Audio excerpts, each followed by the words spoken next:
Sometimes, you find yourself clinging to a fictional world more tightly than to your own.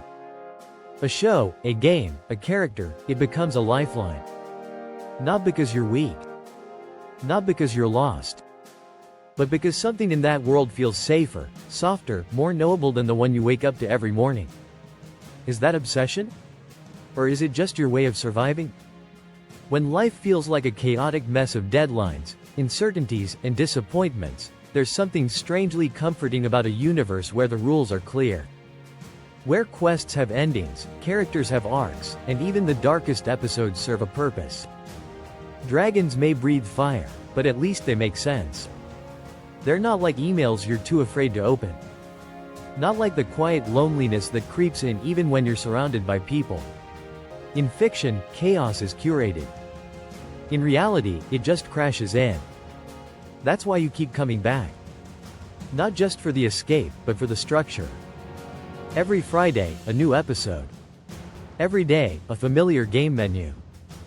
These rituals become anchors. In a world where so much slips through your fingers, they offer something steady to hold on to. It's not just entertainment. It's rhythm. It's meaning. And meaning matters, especially when the noise in your mind refuses to quiet. Sometimes, it's not even about the stories themselves, but about who's in them. You grow attached to characters like they're old friends. You know how they think, how they break, how they heal. And in a strange way, you start to lean on them. You don't just watch them. You rely on them. It's a one-way connection, yes. But when real relationships feel too fragile, too demanding, too risky, parasocial bonds feel like armor. These characters won't leave. They won't judge. They exist in frames and pixels, but still, somehow, they keep you company. And then, there are the games. Interactive worlds where you're not just observing the narrative, you're shaping it. You choose paths, make decisions, win battles. There's a kind of therapy in that. Because even if the choices are digital, the emotions are real. You grieve when a character dies. You feel proud when you succeed. You feel powerful in a way that reality rarely allows. And maybe, just maybe, you're processing something deeper. Playing through a betrayal in a game lets you explore your fear of trust. A quest to save someone might be your unconscious way of saving yourself. Fandom isn't just about the stories. It's about the space it gives you to rewrite your own. When life feels small or confusing, you start building an identity through the stories you love. You find comfort in cosplaying not just characters, but better versions of yourself. Braver. Louder. Freer. In these imaginary worlds, you can be anyone. And sometimes, being someone else feels safer than being you. That's not shallow escapism. That's psychological survival. Our ancestors did it too, just differently. They had myths. Gods. Heroes. Today, we have Marvel and Middle-earth. These stories, these characters, they're modern mythologies. They give shape to things we can't articulate. They model resilience, courage, loss. In a world that often lacks meaning, fandom becomes a form of cultural myth-making, a shared language for hope, grief, transformation.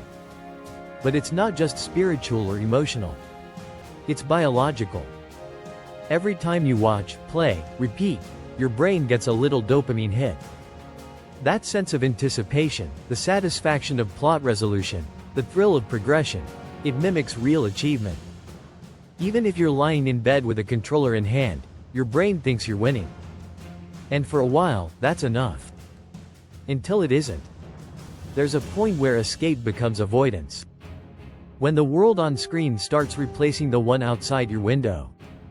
When you begin measuring your days not by your own growth, but by how long until the next release date. When fiction becomes your only story. That's when the coping turns to hiding. And hiding never heals you. Even the communities you find, those warm, welcoming spaces of fellow fans, they can be double-edged. On one hand, they remind you that you're not alone.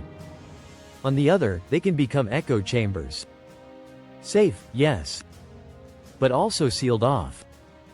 The deeper you go, the harder it is to hear anything outside the fandom. Outside the fantasy. Even your own inner voice. So what do you do with all this? You don't have to leave the stories behind. You don't have to stop loving what you love. But what if, instead of using fiction to disappear, you used it to grow?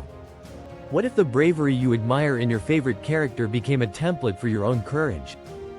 What if the world you love inspired you to create something, write, build, reach, try? Fandom doesn't have to be fog. It can be fuel.